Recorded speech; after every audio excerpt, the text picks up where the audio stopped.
इस वीडियो में मैं आपको मथुरा के बारे में बताऊंगा कि मथुरा कैसे घूमें, कहाँ ठहरें, क्या क्या घूमें, क्या नहीं घूमें, कैसे पहुँचें। सबसे पहले यदि आप चैनल पे नए हैं तो चैनल को सब्सक्राइब करें, लाइक करें और अपने दोस्तों के साथ शेयर करें। सबसे पहली सवाल ये है कि मैं मथुरा पहुँचूँ कैसे। पहुँचने के लिए आपके पास 3 संसाधन हैं। एक तो आप बस से आ सकते हैं, दूसरी आप ट्रेन से आ सकते हैं, तीसरी आप फ्लाइट से आ सकते हैं। यदि आप फ्लाइट से आते हैं तो सबसे नियरेस्ट एयरपोर्ट है आपका आगरा। आप आगरा आ सकते हैं और आगरा से 50 किलोमीटर की दूरी पे है मथुरा। आप यहाँ पे बस से जा सकते हैं या फिर ट्रेन से जा सकते हैं। यदि आप बस से आते हैं या फिर ट्रेन से आते हैं तो आप मथुरा जंक्शन पे उतरिएगा। मथुरा जंक्शन पे उतरने के बाद से आप मथुरा में ही ठहरने की कोशिश कीजिएगा। आप मेरी राय माने तो आप दिन में यात्रा करें और रात में आकर के आप मथुरा ठहर जाएं। मथुरा ठहरने के लिए आप मथुरा स्टेशन से जस्ट 500 मीटर की दूरी पे या फिर मथुरा बस स्टैंड से 500 मीटर की दूरी पे आप देखिएगा तो बहुत ही आपको होटल्स मिल जाएंगे। मैं तो वहीं ठहरा था, मथुरा स्टेशन से जस्ट 500 मीटर की दूरी पे एक होटल है कृष्णा पैलेस। आप नेट पे सर्च कीजिएगा तो मिल जाएगा कृष्णा पैलेस। आप वहाँ जाके ठहर सकते हैं। एक आदमी का ठहरने का आपको एकोमोडेशन चार्ज आएगा वही 200 से 300 रुपये। यदि आप फैमिली के साथ हैं तो 500 से 600 रुपये आएगा नॉन एसी का। आप वहाँ ठहर लीजिए। आप रात में खूब बढ़िया से आप आराम कीजिए और सुबह उठिए। आप सुबह उठने के बाद से स्नान करने के बाद से अब हम घूमें तो कहाँ घूमें। देखिए मथुरा में 2 साइड है। एक तो दूसरे साइड में आपका गोकुल जी, नंद जी द्वार, रमण रेती, 84 खंबा महल इत्यादि ये सारी चीज़ें घूमने के लिए हैं। और दूसरे साइड में आपका ये आ जाएगा वृंदावन में। वृंदावन में आपको मिल जाएगा प्रेम मंदिर, वैष्णो मंदिर, कृष्णा बलराम मंदिर, बांके बिहारी मंदिर, निधिवन मंदिर। तो ये दोनों 2 साइड है घूमने के लिए। तो मेरी राय माने तो आप सबसे पहले मथुरा की तरफ, मथुरा से आप गोकुल की तरफ घूमने के लिए जाएं। तो आप जब जाइएगा बस स्टैंड के पास अपने रूम से निकल करके तो वहाँ से बस स्टैंड से आप वहाँ से 20 से 30 रुपये लेगा टेम्पू वाला और आपको ले जाके गोकुल में छोड़ देगा। आप आराम से गोकुल में जाइए और गोकुल में जाकर के आप पूरा 2-3 घंटे गोकुल में घूमिए। आपको गोकुल में नंद जी का गांव मिल जाएगा घूमने के लिए। और हाँ, जब आप नंद जी के गांव घूमने के लिए जाइएगा तो वहाँ पे आपको बहुत सारे गाइड मिल जाएंगे। आप इच्छा है तो आप गाइड रख सकते हैं या फिर नहीं भी रखिएगा तो फिर भी आप घूम सकते हैं। यदि आप गाइड रखते हैं तो उन गाइडों से आप सतर्क जरूर रहिएगा। सतर्क इसलिए मैं बोल रहा हूँ कि जब आप नंद जी गाँव घूमने के लिए जाइएगा तो वहाँ पे आपको कृष्णा जी की मंदिर मिल जाएंगी जहाँ नंद जी कृष्ण भगवान को लेके पहुँचे थे। तो वहाँ गाइड आपको बहुत सारे गाइड ऐसे मिलेंगे जो आपको मोटिवेट करते हैं प्रसाद चढ़ाने के लिए कृष्ण भगवान को। क्योंकि जब वहाँ लोग पहुँचते हैं नंद जी के गांव तो वहाँ भगवान कृष्ण को लोग झूला झुलाते हैं। और जब आप उस मंदिर में पहुँचिएगा तो आपको गाइड ये मोटिवेट करते हैं कि आप ज़्यादा से ज़्यादा मात्रा में प्रसाद चढ़ाएँ। और प्रसाद की कीमत होती है आपको 1300 रुपये, 2100 रुपये, 5100 रुपये। तो वहाँ आपको समझदारी से काम लेने की ज़रूरत है। इसलिए कि यदि आप समझदारी से काम नहीं लेते हैं तो वहाँ गाइड आपको लूट सकते हैं। इसलिए आप वहाँ धैर्य बना के समझदारी से काम लीजिएगा। आप नंद जी गाँव घूमने के बाद वहाँ से 10 रुपये टेम्पू का लगेगा। आप चले जा सकते हैं रमण रेती में। रमण रेती में लोग घूमने के लिए इसलिए जाते हैं कि रमण रेती में कृष्ण भगवान क्रीड़ा करते थे, वहाँ कृष्ण भगवान खेलते थे। और उसी रमण रेती के बीचों बीच भाग में आपको एक छोटा सा तालाब बनाया गया है जिसमें यमुना जी से पानी ला करके डायरेक्ट उसमें तालाब में रखा गया है, जिसमें कृष्ण भगवान स्नान भी करते हैं। तो लोग वहाँ जाते हैं तो स्नान भी करते हैं और रमण रेती में लोग लौटते हैं जहाँ कृष्ण भगवान क्रीड़ा करते थे। रमण रेती आप आराम से घूम लीजिएगा। रमण रेती घूमने के बाद आप जा सकते हैं 84 खंबा महल। और हाँ, रमण रेती आप 12 बजे से पहले जाइए। यदि 12 बजे से आप पहले नहीं जा पाते हैं तो आप 12 बजे तक घूमिए नंद जी का गांव और गोकुल। और 12 बजे घूमने के बाद से आप 2 घंटा आराम कीजिए और 2 घंटे आराम करने के बाद आप जाइए रमण रेती। क्योंकि रमण रेती 12 बजे बंद हो जाता है और फिर शाम को 4 बजे खुलता है, रात को 8-9 बजे तक खुला रहता है। तो आप 4 बजे जाइए रमण रेती घूमने के लिए। रमण रेती घूमने के बाद से आप जस्ट उससे 1 किलोमीटर की दूरी पे है 84 खंबा महल। तो आप चाहें तो पैदल भी जा सकते हैं या फिर आप वहाँ से टेम्पू कर लीजिए। 10 रुपये लेगा टेम्पू वाला, आपको ले जाकर 84 खंबा महल पे उतार देगा। 84 खंबा महल लोग घूमने इसलिए जाते हैं क्योंकि यहाँ ज़्यादा कुछ घूमने के लिए नहीं है, लेकिन एक खास बात है कि उस महल का नाम है 84 खंबा महल।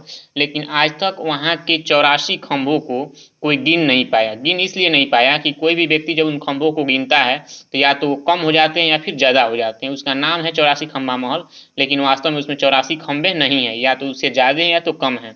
मैंने भी कोशिश किया था लेकिन मैंने भी गिन नहीं पाया। आप वहाँ घूमिएगा, आपको 5 से 6 बज जाएगा घूमते घूमते।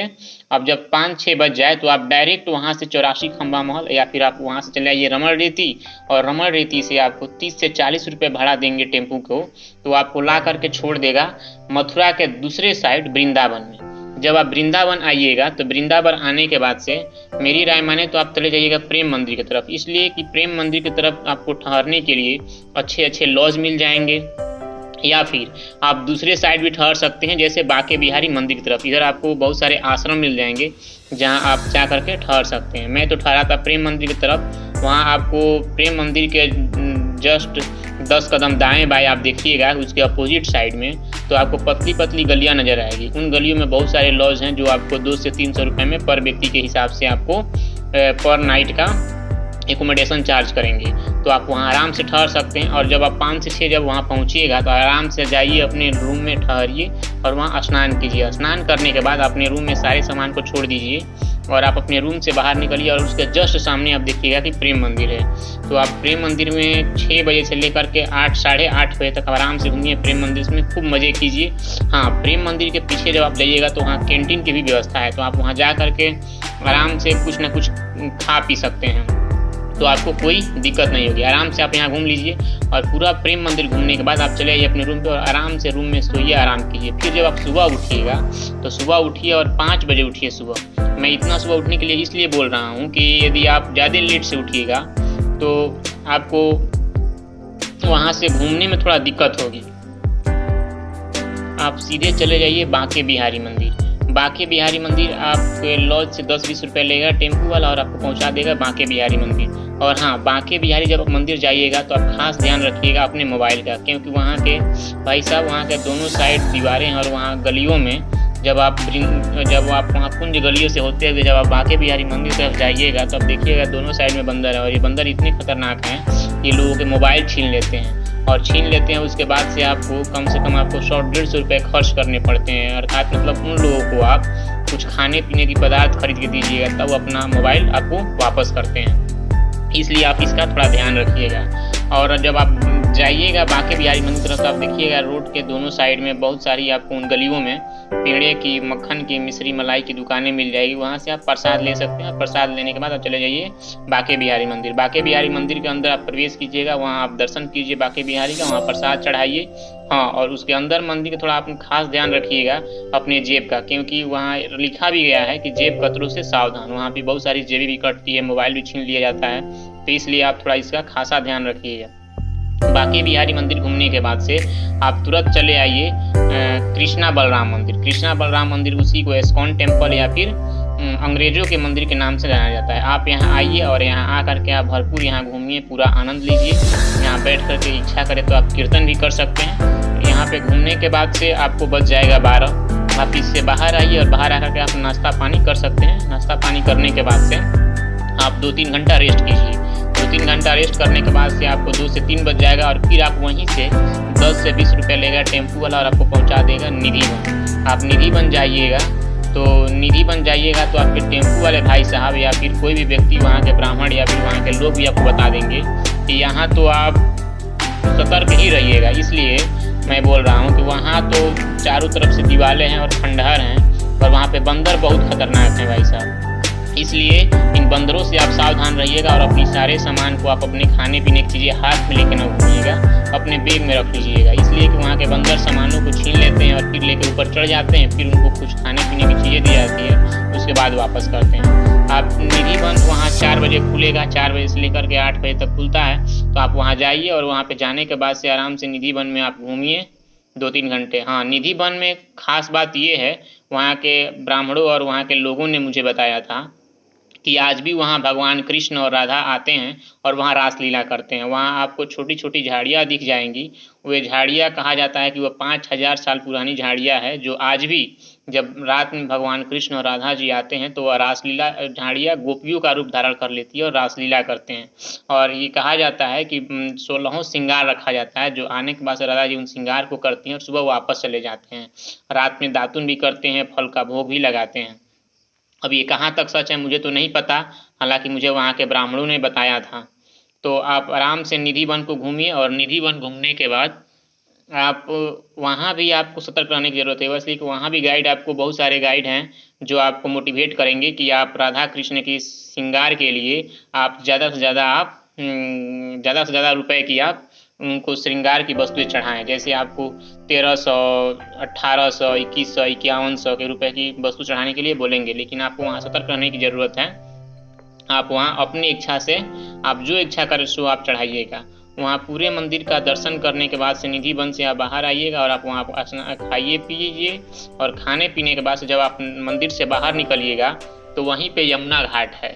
यमुना घाट पे आप देखिएगा कि वहाँ पे बहुत सारे बोट भी चलती है। तो यदि आप मंदिर में आने से पहले भी या फिर निकलने के बाद भी आप वहाँ बोटिंग का आनंद ले सकते हैं, इसलिए कि वहाँ बहुत सारे बोट लगी होती है और लोग आनंद भी लेते हैं बोटिंग का। तो ये आपके ऊपर निर्भर करता है, आपकी इच्छा करे तो आप बोटिंग का आनंद लीजिए, इच्छा नहीं करे तो मत लीजिए।